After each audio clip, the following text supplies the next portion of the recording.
Que a graça e a paz de Cristo sejam conosco e mais um Conectados com a Palavra. Do tronco velho vai brotar um renovo. Eu recorro aqui à palavra do profeta Isaías, no capítulo 11 do seu livro, versículo 1 diz: um ramo brotará do tronco de Jessé, e um renovo frutificará das suas raízes. Isaías capítulo 11, versículo 1. O tronco, aqui citado pelo profeta, pressupõe aquilo que restou de lembrança do que fora outrora o pujante reinado de Davi. Tronco de Jessé. Jessé era o pai de Davi, daí porque a referência. Davi, aquele que fora esse reinado pujante e temido pelos inimigos, sofreu desgaste e divisão. Assim, a raiz desse tronco foi danificada. Um pouco dessa história está no capítulo anterior, aliás, nos últimos versículos do capítulo anterior, que diz assim: agora o Senhor dos exércitos, cortará os ramos com violência, e os de alta estatura serão derrubados, e os mais elevados serão abatidos. Cortará o emaranhado da floresta com um machado, e o Líbano cairá pelas mãos de um poderoso. Isso é a conclusão do capítulo anterior.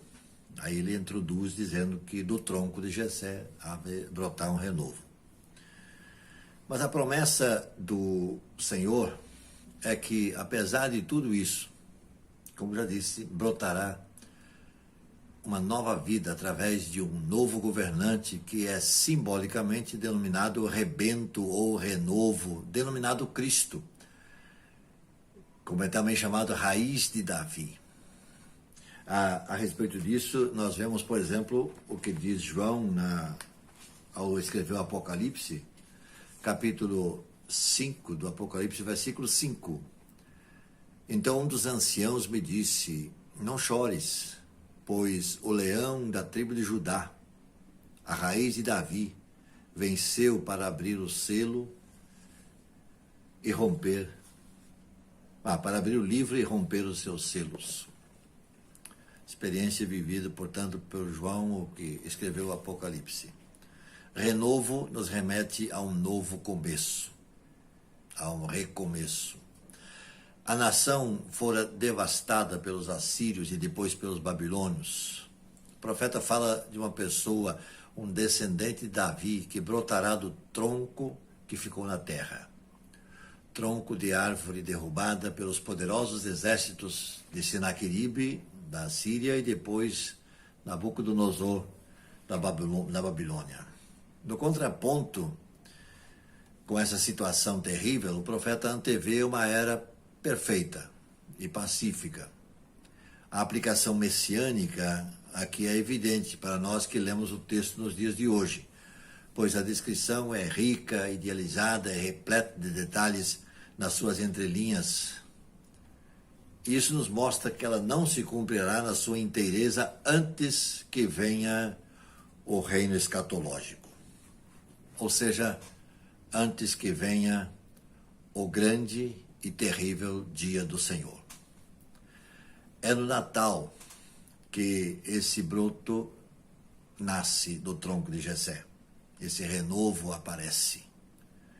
E Jesus, então, realiza o seu ministério e ele voltará para buscar a sua igreja e implantará por definitivo e eternamente o seu reino na face da terra. O grande e terrível dia do Senhor está por vir. E ele virá.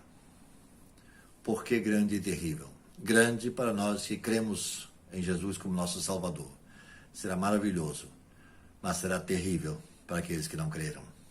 Porque daí em diante não haverá mais condições para a reconciliação. Que possamos entender e divulgar essa mensagem maravilhosa do Natal de Cristo, àqueles que ainda não conhecem essa verdade. Vamos orar? Se você puder parar um pouco, está fazendo, vamos juntos em oração.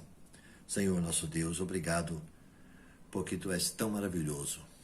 tu providenciaste todas as coisas, as mínimas coisas, as menores coisas, mas tu fizeste também com que as grandes coisas tivessem lugar, através da demonstração do teu amor por nós, ao enviar Jesus Cristo ao mundo. Esse renovo que brota do tronco de Jessé, nosso Salvador. Em nome dele nós oramos agradecidos. Amém.